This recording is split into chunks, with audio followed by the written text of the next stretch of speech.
Hi, I'm Maddie, and I helped create the website along with my colleagues, Tyler, Davis, and Ashley. They helped contribute to the project also. Today, I'm going to give you a brief overview of what the website entails and some of the small details. So, if you click on the first link, you'll see that there is the project guidelines. And if you need them, you can go back and reference them. The next link is the ERD diagram where you can see how we connected our tables.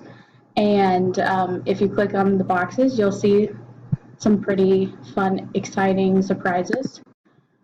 The next is the use case directory, where you also have another copy of the ERD in case you can't find the first one. And then if you click on the links, it'll show you our case statements and some of the nouns that we harvested from each of the case statements.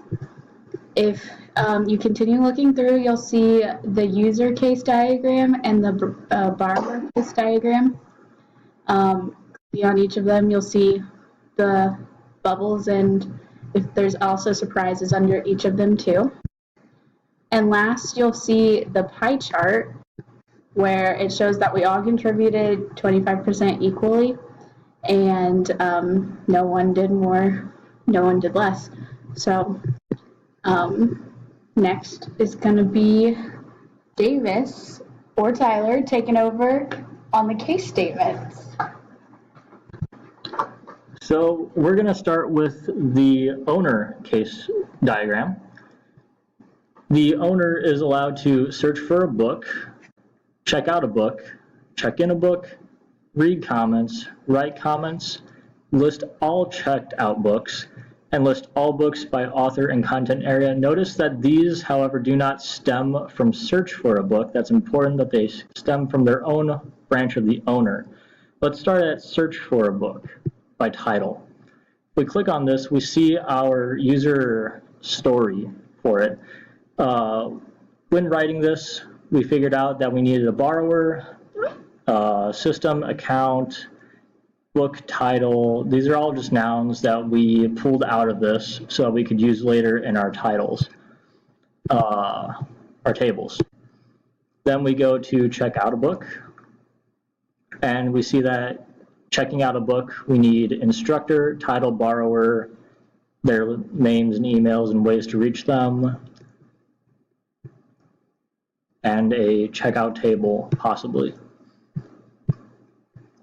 Go to read comments. We've got the borrower can access the inventory system. However, this was written for the borrower and owner, so we'll skip down a little bit to what the owner is allowed to do. They're allowed to check, they're allowed to write a comment as well and put anything they want into it. Then they can write comments. And same deal, borrower and owner can both do this. Then we go to list all checked out books. This is really handy for the owners because they want to see what books have been checked out and by who. So we have a list of all currently checked out books. It'll also show who has checked those out. Then we have list all books by author and content area. The instructor and borrower will be able to do this. Just show all the books by author first and then content area sorted alphabetically. On to David. Hi, I'm Davis, and I worked on these diagrams. We'll now look back at the borrower case now. Tyler went over the owner. Now this is for the borrower, and the borrower doesn't have as many actions as the owner. The borrower can search for a book by title, and that's the same as the owner, just using a keyword for the title that will bring up information about the book. And we'll look later into like the relationship between a book in a title, we had to divide those two entities. And when the borrower searches for the book, he has 3 options: to read comments, write comments, or reserve a book. Reserving a book is unique to the borrower. The borrower basically will select a book that he's searching for, and then based off of the availability of it, whether it's available or already been taken or reserved, he can choose to reserve the book, and then that's taken into a transaction that the borrower can eventually have with the owner, where he'll check the book out. The borrower can also list all books by author and content area, just like the owner. This may be helpful just for searching for helpful books in a specific content area. Now, we'll move on to Ashley. Okay, so I'm Ashley. I developed the ERD on Paint, but we all worked together and came up with the tables and how they were all related. So if we start with instructor, instructor was tied to books because instructor can have multiple books, and then from books is kind of where everything else stems off. The book can have is connected to content area, and we have a bridge table in between those because multiple books can have multiple different content areas, and content areas can have multiple different books. We also have a table from books to title, where the title has a couple of branches where there's a bridge table to author because one book or title can have multiple authors, and authors can write multiple different titles.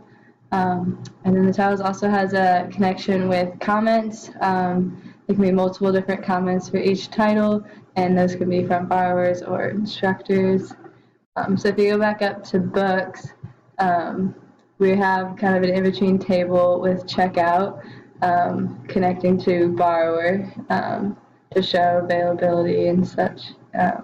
And from the borrower table, we also have their contact information. So if you click down on each box or table, there's more details for the individual table, which Davis will take over on. Yeah, I made these tables in Excel based off of the so this is the information that we used to create the actual database, and it's important because it shows the primary keys and the foreign keys and then the data types. So this is the table for instructor. We can clarify here that the ID is a number. It's an auto number, which means it's generated by the database management system, and then there's a last name and a first name, which are both strings. This column over here, allow null, simply tells whether the attribute can be null or not. So we decide that last name and first name are not essential enough where they can be null. There's a table for every one of these. The checkout table is a bridge table, so it has 3 different key values, 1 primary key, and then the 2 foreign keys for the tables on either side. And notice it also has a date data type. Basically, all of these tables are very similar, so but we can, examine each one. We already looked at that one. There's 2 other bridge tables. Yeah, mostly the same kind of stuff. And As we said before, we all kind of did the same amount of work, as you can see from the pie diagram one last time. And if you want later, our YouTube video is going to be up on our website for your viewing pleasure. You should cancel everything else that you have for the rest of the day and treat your wife to some nice popcorn and watch these at least 5 times because it's very important that you know this information. Thanks for watching and listening, and hope you have a great day.